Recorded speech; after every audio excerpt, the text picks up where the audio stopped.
Good morning बच्चों, welcome to our YouTube channel CV campus study circle. आज जो है वर्ब का सेकंड फॉर्म स्टार्ट किया जाएगा। हमने जो है वर्ब का फर्स्ट पार्ट जो है जब हमने शुरुआत किया था तो वर्ब मतलब आपको पूरा इंग्लिश का बेसिक पढ़ाया गया था। फिर उसके बाद वर्ब का फर्स्ट पार्ट बनाए थे और आज जो है वर्ब का सेकंड पार्ट पढ़ाया जाएगा। चलिए तब तक थोड़ा सा हम ब्रीफ रिवीजन कर लेते हैं, ठीक है, क्या क्या पढ़ाया गया था आपको। देखिए बच्चों, हमने बताया था वर्ब के बारे में। वर्ब 3 टाइप के होते हैं, ये हमने बताया था आपको। वर्ब जो है एक फाइनाइट वर्ब होता है, एक नॉन फाइनाइट वर्ब होता है और एक होता है हेल्पिंग वर्ब। थोड़ा सा इनको समझने की कोशिश करिए। वर्ब की 2 स्टेट भी हम बताए थे। वर्ब की 2 स्टेट, वर्ब 2 स्टेट को रिप्रेजेंट करता है। पहला है आपका स्टेटिव स्टेट और सेकंड था एक्शन स्टेट, ठीक है, एक्शन स्टेट और स्टेटिव स्टेट, ठीक है। तो बशर्ते देखिए वर्ब 2 पार्ट में होता है, तो एक स्टेटिव स्टेट होता है, एक एक्शन स्टेट होता है। अब जैसे हमने बताया था कि फाइनाइट वर्ब के 3 पार्ट होते हैं। पहला पार्ट होता है ट्रांजिटिव। फाइनाइट वर्ब को हमने 3 कैटेगरी में डिवाइड किया था। तो फर्स्ट था ट्रांजिटिव और सेकंड था इंट्रांजिटिव, ठीक है। और उसके बाद तीसरा था लिंकिंग वर्ब, ठीक है। अब देखिए जितना भी हेल्पिंग वर्ब है, जो हेल्पिंग वर्ब है जैसे हमने बताया था आपको बी, डू, हैव, ये 3 प्राइमरी हेल्पिंग वर्ब होती हैं। इसमें जो है ये जो है स्टेट ऑफ बीइंग को शो करता है, स्टेट ऑफ बीइंग, और ये जो है स्टेट ऑफ पोजीशन को शो करता है, स्टेट ऑफ पोजीशन को शो करता है। बी जो है स्टेट ऑफ बीइंग को शो करता है। बी में हमने बताया है आपको, बी में क्या, यही लिंकिंग वर्ब आते हैं। बी में इज, एम, आर, वाज, वर, इनको ही लिंकिंग वर्ब बोला जाता है। इन्हीं को ही क्या बोला जाता है, ये सारे के सारे आपके क्या हैं, लिंकिंग वर्ब है। वर्ब की 2 स्टेट होती हैं, एक होता है स्टेटिव स्टेट और एक होता है एक्शन स्टेट। तो एक्शन स्टेट का मतलब है कि इसमें सब्जेक्ट कुछ काम करता है और इसमें जो है सब्जेक्ट के होने की बात बताई जाती है या सब्जेक्ट के पास क्या है वो बताया जाता है। और ये दोनों मिलकर के जो है एक्शन स्टेट स्टेटिव स्टेट का काम करते हैं। जैसे हमने कहा ही इज़ ए डॉक्टर, यहाँ पे सब्जेक्ट के होने की बात कही जा रही है यहाँ, या फिर यहाँ पे आप कोई दूसरा सब्जेक्ट ले लो। तो राम, आप कहेंगे कि राम इज़ ए डॉक्टर, तो राम इज़ ए डॉक्टर कहने का मतलब राम क्या है, डॉक्टर। तो ये जो है लिंकिंग वर्ब ये बता रहा है, मतलब राम को डॉक्टर से ही लिंक कर रहा है। कहने का मतलब ये है कि राम ही डॉक्टर है और यहाँ पे सब्जेक्ट के होने की बात कर रहा है। यहाँ पे इस जो है सब्जेक्ट के, यहाँ पे वर्ब जो है सब्जेक्ट के होने की बात कर रहा है, इसलिए इसको स्टेट ऑफ बीइंग मतलब होना होता है और स्टेट मतलब अवस्था। तो यहाँ पे सब्जेक्ट क्या है वही बता रहा है, ठीक है। अब जैसे स्टेट ऑफ पोजीशन देख लो, इस तरह के बहुत सारे एग्जाम्पल है। जैसे you are a teacher, he is a lawyer. तो आप ये कह सकते हैं यहाँ पे जो है लिंकिंग वर्ब जो है जोड़ रहा है। और देखिए पोजीशन में एग्जाम्पल ले लो। पोजीशन में एग्जाम्पल ये होगा, जैसे हमने कहा आई हैव ए बुक, तो यहाँ पे हैव ये शो कर रहा है कि सब्जेक्ट जो है उसके पास क्या है। तो ये हो गया स्टेट ऑफ पोजीशन मतलब अधिकार और अवस्था, अधिकार की अवस्था। मतलब यहाँ पे हैव ये बता रहा है कि जो सब्जेक्ट है वो सब्जेक्ट के पास क्या है। जैसे मेरे पास क्या है, बुक, तो यहाँ पे ये दिखा रहा है कि सब्जेक्ट के पास क्या है। तो कहने का मतलब आप पढ़े होंगे बड़े अच्छे से और इत्मीनान से, इसको थोड़ा सा समझने की कोशिश करिए। आप जो पढ़ते हैं इज़, एम, आर, वाज, वर, ये जब भी किसी भी सेंटेंस में अकेले आएंगे तो ये स्टेट ऑफ बीइंग को शो करते हैं, state of being, state of being को शो करते हैं। कहने का मतलब ये सब्जेक्ट के होने की बात करते हैं।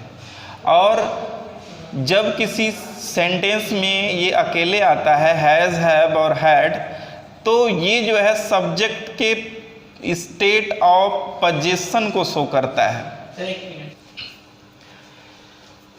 तो देखो भाई, जो है इज, एम, आर, वाज, वर जो है वो स्टेट ऑफ बीइंग को शो करता है, और हैज़, हैव, हैड जो है वो स्टेट ऑफ पोजीशन को। स्टेट ऑफ पोजीशन मतलब ये अधिकार की अवस्था को बताएगा, अधिकार की अवस्था। और ये स्टेट ऑफ बीइंग आपको बताएगा होने की अवस्था, होने की अवस्था। और ये दोनों सब्जेक्ट के लिए ही होंगे। अधिकार की अवस्था मतलब ये बताएगा कि सब्जेक्ट के पास क्या है, होने की अवस्था ये बताएगा कि सब्जेक्ट क्या है। अब यहाँ पे हमने कहा राम इज़ ए डॉक्टर, तो बताइए सब्जेक्ट क्या है? सब्जेक्ट क्या है? डॉक्टर है, मतलब राम क्या है? डॉक्टर है। और जैसे हमने कहा आई हैव अ बुक, तो आई के पास क्या है? बुक है। तो ये स्टेट ऑफ पोजीशन शो कर रहा है और ये स्टेट ऑफ बीइंग को शो कर रहा है। जब आप ट्रांसलेशन करेंगे तब क्या करेंगे? जैसे हमने कहा वह एक वकील है, तो आप स्टेट ऑफ बीइंग का ही तो यूज करोगे। जैसे हमने कहा उसके दो भाई हैं, तो स्टेट ऑफ पोजीशन का ही तो आप वैसे उसी हिसाब से ही ट्रांसलेशन करोगे ना। तो भाई देखो, ट्रांसलेशन और यहाँ से बिल्कुल एकदम लिंक है। यदि आप इसको सही से पढ़ रहे हैं तो समझ लीजिए कि ट्रांसलेशन आपका ईजी होता जा रहा है। इतना चीज़ याद रखिए। तो ये देखो, इसको हेल्पिंग वर्ब बोला जाता है, इसको भी हेल्पिंग वर्ब बोला जाता है। तो देखो बच्चों, is, am, are, was, where ये आपका हेल्पिंग वर्ब है, और हैज़, हैव, हैड ये भी क्या है? हेल्पिंग वर्ब है। और डू जो होता है वो एक्शन वर्ब होता है। डू जो होता है एक्शन वर्ब। एक्शन मतलब इसमें डू जिसमें आएगा उसमें वर्ब जो है मतलब सब्जेक्ट जो है वो काम करेगा। ठीक है। तो कहने का मतलब है, हमारा समझाने का मतलब ये था कि आप लिंकिंग वर्ब का काम जो है वो इज, एम, आर, वाज, वर करता है। ठीक है। इसका काम होता है कि सब्जेक्ट को सब्जेक्ट के बारे में बताना कि मतलब सब्जेक्ट क्या है, या फिर आप कह सकते हो, देखो लिंकिंग वर्ब का स्ट्रक्चर कैसे बनता है, सब्जेक्ट, हेल्पिंग वर्ब, उसके बाद हेल्पिंग वर्ब। देखो पहली बात तो ये जान लीजिए कि जब भी किसी सेंटेंस में मेन वर्ब नहीं है तो यही सब मेन वर्ब का काम करते हैं। ये चीज़ जान लीजिए कि यदि सब्जेक्ट जो है, यदि किसी सेंटेंस में मेन वर्ब नहीं है, केवल हेल्पिंग वर्ब है, तो वही जो है मेन वर्ब का काम करता है। कहने का मतलब यहाँ पे इज ही मेन वर्ब है, यहाँ पे है भी क्या है? मेन वर्ब है। ठीक है। तो कहने का मतलब है ये कि यदि किसी सेंटेंस में सब्जेक्ट जो है वो मतलब जो मेन वर्ब नहीं आता है, तो वहाँ पे समझ लीजिए कि हेल्पिंग वर्ब यदि है तो वही जो है मेन वर्ब का काम करता है। और जो है देखो, यदि linking verb is, am, are, was, were आता है, यदि linking verb is, am, are, was, were आता है, ठीक है, तो यहाँ पे आपका हमेशा और हमेशा एक कॉम्प्लीमेंट आएगा। इसको कॉम्प्लीमेंट कहते हैं। ठीक है। अब कहोगे कि कॉम्प्लीमेंट क्या होता है, तो कॉम्प्लीमेंट का होल डिस्क्रिप्शन देख लीजिए आप लोग। कॉम्प्लीमेंट होता है to complete the sentence. Complement मतलब टू कंप्लीट द सेंटेंस या to complete the meaning of sentence. देखो कॉम्प्लीमेंट दो टाइप के होते हैं। कॉम्प्लीमेंट कितने टाइप के होते हैं? दो टाइप के। एक चीज़ समझना है आपको, ये चीज़ ध्यान देख दिए। कॉम्प्लीमेंट दो टाइप के होते हैं, एक सब्जेक्ट कॉम्प्लीमेंट होता है और एक ऑब्जेक्ट कॉम्प्लीमेंट होता है। सब्जेक्ट कॉम्प्लीमेंट में ये बताया जाता है कि मतलब सब्जेक्ट क्या है। जैसे हमने कहा he is a doctor, he is a doctor. तो अब बताइए ये जो है किसके लिए, डॉक्टर किसके लिए आया है? सब्जेक्ट के लिए। मतलब ये जो आया है, ये डॉक्टर है, वो किसके लिए है? सब्जेक्ट के लिए ही है ना। तो सब्जेक्ट ही तो डॉक्टर है। जैसे कहने का मतलब ही ये जो डॉक्टर आया है वो किसके लिए आया है? सब्जेक्ट के लिए। तो जब ये सब्जेक्ट के लिए आया है तो ये सब्जेक्ट कॉम्प्लीमेंट होगा। और जैसे हमने कहा यू आर, जैसे हमने कहा महेश इज़ अ टीचर। तो अब बताइए ये टीचर किसके लिए आया है? महेश के लिए, मतलब महेश ही टीचर है। तो जब सब्जेक्ट के लिए ये वर्ड आए तो इसको सब्जेक्ट कॉम्प्लीमेंट बोलना है। और जैसे हमने कहा ऑब्जेक्ट कॉम्प्लीमेंट क्या होता है, तो वो ऑब्जेक्ट के लिए आएगा। जैसे हमने कहा I saw a running tiger. अब बताओ ये रनिंग किसके लिए आया है? टाइगर के लिए। टाइगर क्या है? ऑब्जेक्ट है।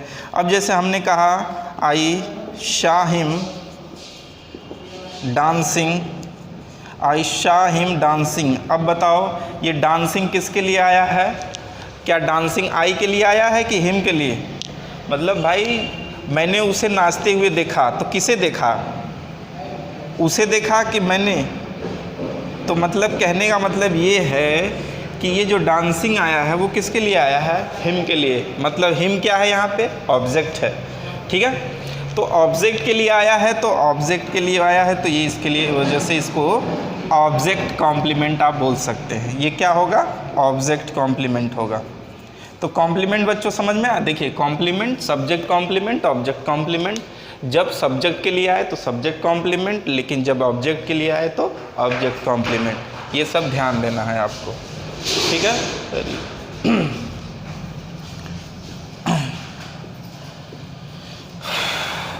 अब बात आती है ट्रांजिटिव और इंट्रांजिटिव वर्ब की बात। ये मेन चीज़ है, आपको ट्रांजिटिव इंट्रांजिटिव थोड़ा सा पढ़िए, इसको बेहतर तरीके से पढ़िए। देखिए ट्रांजिटिव वर्ब वो वर्ब होता है जिसके बाद ऑब्जेक्ट आता है, और इंट्रांजिटिव वर्ब होता है जिसके बाद ऑब्जेक्ट नहीं आता है। तो इस पर हम थोड़ा सा डिफरेंस भी देख लेंगे, लेकिन उससे पहले आप ये देख लीजिए कि ट्रांजिटिव वर्ब के बाद ऑब्जेक्ट आता है तो ऑब्जेक्ट क्या होता है, क्यों होता है। देखिए मेन बेसिकली चीज़ ये जान लीजिए कि अभी हमने कहा कि किसी भी सेंटेंस में वर्ब मेन रोल प्ले करता है, तो वो कैसे मेन रोल प्ले करता है? देखिए यदि आप इसी वर्ब से हु का क्वेश्चन पूछोगे तो आपको सब्जेक्ट का पता चलेगा, वो बता देगा तुरंत कि सब्जेक्ट क्या है, ये बताएगा। यदि वर्ब से हु का क्वेश्चन पूछोगे तो वो बताएगा सब्जेक्ट है। यदि इसी वर्ब से व्हाट, होम, यदि इसी वर्ब से व्हाट और होम का पता करोगे तो ये आपको ऑब्जेक्ट का बताएगा कि ये ऑब्जेक्ट है सेंटेंस में। तो देखो ऑब्जेक्ट का पता करने के लिए व्हाट और होम दो वर्ड का यूज किया जाता है, इसलिए ऑब्जेक्ट भी कितने टाइप के होते हैं? 2 टाइप के। ऑब्जेक्ट भी कितने टाइप के होते हैं? 2 टाइप के। उसमें देखो एक होता है डायरेक्ट ऑब्जेक्ट और एक होता है इनडायरेक्ट ऑब्जेक्ट। ऑब्जेक्ट कितने टाइप के होते हैं? 2 टाइप के।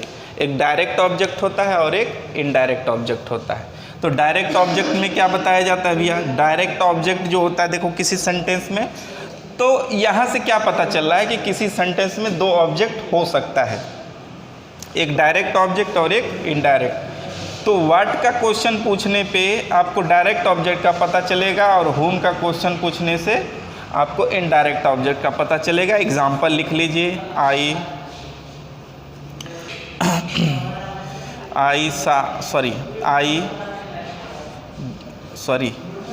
he gives me a pen, he gives me a pen। अब बताओ इससे पूछो, हु का क्वेश्चन पूछो। गिव्स मतलब होता है देना, कौन दे रहा है भाई? ठीक है, क्या दे रहा है?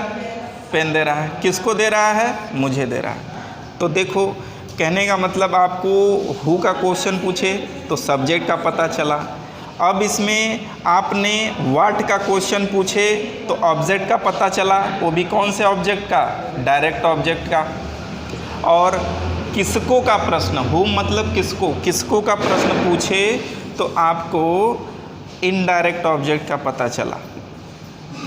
कैसे? यदि आप होम का क्वेश्चन पूछे तो, यदि होम का क्वेश्चन पूछे तो इनडायरेक्ट, और हु का क्वेश्चन पूछने पे सब्जेक्ट का पता चलेगा, और व्हाट का क्वेश्चन पूछने पे डायरेक्ट ऑब्जेक्ट का, और होम का क्वेश्चन पूछने पर इनडायरेक्ट ऑब्जेक्ट का पता चलता है।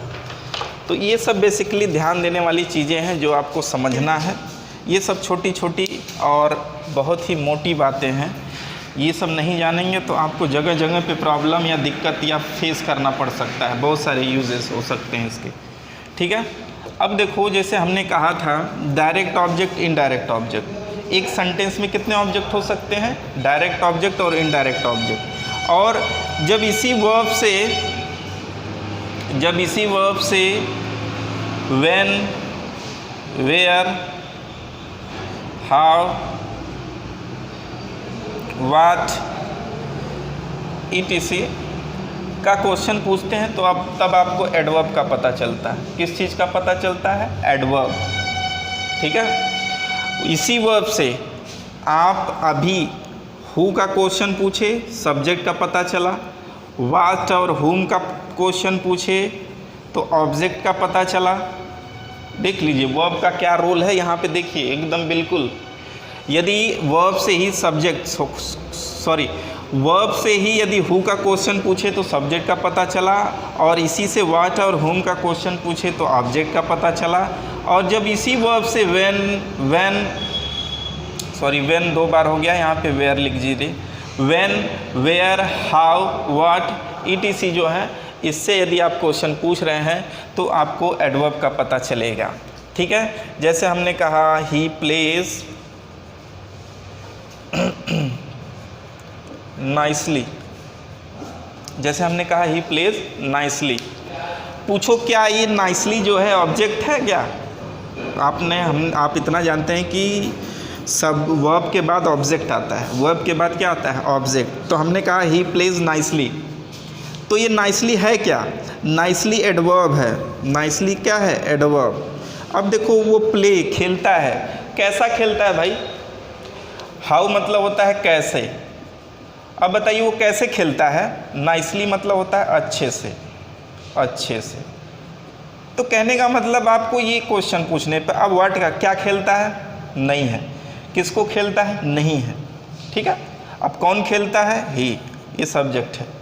तो कहने का मतलब है भाई देखो वर्ब जो है इतना इंपॉर्टेंट रोल प्ले करता है। हमने पहले से ही कह दिया कि आपका 80% जो है वही कवर करता है, वर्ब ही कवर करता है। आपका प्रीपोजिशन में भी इससे अच्छा कंसेप्ट आएगा, प्रोनाउन में भी इसका कंसेप्ट यूज होने वाला है वर्ब का। मतलब हर मोड़ पे आपको इससे भेंट करना पड़ेगा। इससे अच्छा बेटर होगा कि इसी को इम्प्रूव करो, आपका बाकी 20% रिकवर हो जाएगा। ठीक है, तो हमने आपसे कहा कि ही प्लेज नाइसली, तो प्लेज से हमने हाउ का मतलब इससे हाउ का क्वेश्चन, कैसे का क्वेश्चन पूछें तो आपको पता चला कि ये क्या है? एडवर्ब है। जैसे हमने कहा he goes there, he goes there. अब बताओ गो मतलब होता है जाना, क्या गया? नहीं पता। किसको गया? नहीं पता। देयर मतलब होता है वहाँ। अब हमने कहा कि वो कहाँ गया, तो आप कहेंगे कि वो वहाँ गया। तो इस हिसाब से इसका प्रश्न पूछने पे आपका पता चल रहा है। ठीक है, वेयर का क्वेश्चन पूछे तब आपको आंसर मिला कि वहाँ, तो इस वजह से ये क्या हुआ? एडवर्ब। चलिए ये सब तो आपको बेसिकली हर चीज़ का नॉलेज, ओवरव्यू सब कुछ मिलेगा। आपको पता चल जाएगा कि नाउन क्या है, वर्ब क्या है, एडजेक्टिव क्या है, एडवर्ब क्या है। ये सब धीरे धीरे थोड़ा सा जानने की कोशिश करिए। बिना जाने कुछ पॉसिबल नहीं है भाई, थोड़ा सा मेहनत करो। ठीक है, ये है पूरा बेसिक चीज़ें समझोगे तभी ऊपर जा सकते हो, ये जान लो। यदि बेसिक चीज़ें नहीं पता है तो भूल जाओगे, उसी में पढ़ते रहोगे, कुछ नहीं मिलेगा। ठीक है, तो ट्रांजिटिव और इंट्रांजिटिव की बात करें तो ट्रांजिटिव और इंट्रांजिटिव ये दोनों के दोनों एक्शन वर्ब होते हैं। अभी हमने बताया जो स्टेट को शो करते हैं, एक्शन स्टेट को। ट्रांजिटिव और इंट्रांजिटिव वर्ब जो दोनों होते हैं वो किसको शो करते हैं? एक्शन स्टेट को शो करते हैं। जैसे हमने कहा कि ही गोज़ टू अमेरिका, जैसे हमने कहा ही गोज़ टू अमेरिका। अब बताओ ये क्या कर रहा है? क्या ही कुछ काम कर रहा है? हाँ भाई, अमेरिका जाने का काम कर रहा है। ही ईट्स फूड, क्या काम कर रहा है भाई? खाने का काम कर रहा है। तो ये एक्शन कर रहा है कि नहीं? एक्शन कर रहा है। तो एक्शन कर रहा है तो इसको क्या बोलेंगे? इसको एक्शन वर्ब बोलेंगे। ठीक है, तो ट्रांजिटिव इंट्रांजिटिव में यही होता है। अब देखो जैसे हमने कहा ही गोज टू मुंबई। थोड़ा सा हमको ये बताइए कि ये गोज जो है ट्रांजिटिव है कि इंट्रांजिटिव, इसको पता कैसे चलेगा? अभी हमने बताया कि यदि ऑब्जेक्ट होगा तो ट्रांजिटिव, यदि ऑब्जेक्ट नहीं होगा तो इंट्रांजिटिव। गो मतलब होता है जाना। क्या जा रहा है भाई? व्हाट का क्वेश्चन पूछो, क्या जा रहा है? नहीं पता चल रहा है। किसको जा रहा है? नहीं पता चल रहा है। तो इस वजह से आप इसको जो है ऑब्जेक्ट नहीं कह सकते। इस वजह से अब भाई देखो व्हाट और होम का क्वेश्चन पूछने से कोई आंसर ही नहीं मिल रहा है, तो इसको आप ऑब्जेक्ट कह सकते हो? नहीं। तो कहने का मतलब to America is not object. ठीक है, अब कहाँ जा रहा है तो ये आपको पता चल रहा है, ठीक है, वो तो एडवर्ब का रोल प्ले करेगा। चलो आगे देखो, यहाँ देखो ही ईट्स फूड। अब बताओ भाई क्या खाता है? फूड। तो भाई इसको ऑब्जेक्ट कह सकते हो। यहाँ पे ऑब्जेक्ट नहीं है, इस वजह से इसको इंट्रांजिटिव वर्ब बोलोगे, इंट्रांजिटिव वर्ब बोलोगे, और यहाँ पे ऑब्जेक्ट है इसलिए इसको ट्रांजिटिव वर्ब बोलेंगे आप। ठीक है। देखो यहाँ पे है तो दोनों एक्शन वर्ब ही भाई। देखो हमने क्या कहा, दोनों के दोनों एक्शन वर्ब ही हैं। यहाँ पे भी काम हो रहा है, यहाँ पे भी काम हो रहा है, तो इस वजह से ये दोनों ट्रांजिटिव और इंट्रांजिटिव वर्ब दोनों ही क्या होते हैं? एक्शन वर्ब होते हैं। और यदि उसकी वर्ब, उस एक्शन वर्ब के बाद ऑब्जेक्ट आता है तो वो ट्रांजिटिव होगा, और उसी एक्शन वर्ब के बाद ऑब्जेक्ट नहीं आता है तो वो क्या होता है? इंट्रांजिटिव वर्ब होता है। तो यहाँ पे भी देख लिए वही है। जैसे हमने कहा he gives me a pen. अब बताओ इसमें ऑब्जेक्ट का देखो, ये दो ऑब्जेक्ट हैं। आप जो है होम का क्वेश्चन पूछो और ये व्हाट का क्वेश्चन पूछो, ये देखो दोनों के दोनों ऑब्जेक्ट हैं। एक डायरेक्ट ऑब्जेक्ट है, इनडायरेक्ट ऑब्जेक्ट है। तो इस हिसाब से ये कौन सा वर्ब हुआ? ट्रांजिटिव वर्ब हुआ कि नहीं? तो वही चीज़ है, ट्रांजिटिव वर्ब है ये, और ये दोनों उसके ऑब्जेक्ट हैं। ठीक है। और ये जो ट्रांजिटिव इंट्रांजिटिव रोल, तो आप इस बात को ध्यान दीजिए कि जब आप पैसिव वॉइस बनाते हैं, पैसिव वॉइस जब आप बनाते हैं वॉइस, तो उसमें जो है आप ऑब्जेक्ट रहता है तभी पैसिव वॉइस बनता है। ये तो आप सुने होंगे कि ऑब्जेक्ट जब रहेगा, किसी भी वर्ब का जब ऑब्जेक्ट रहेगा तभी उसका पैसिव बनता है। तो कहने का मतलब ये चीज़ से यहाँ से ये दिमाग लगाइए कि क्या इंट्रांजिटिव वर्ब का पैसिव वॉइस बन सकता है? नहीं। क्यों? क्योंकि इसमें ऑब्जेक्ट नहीं होता है।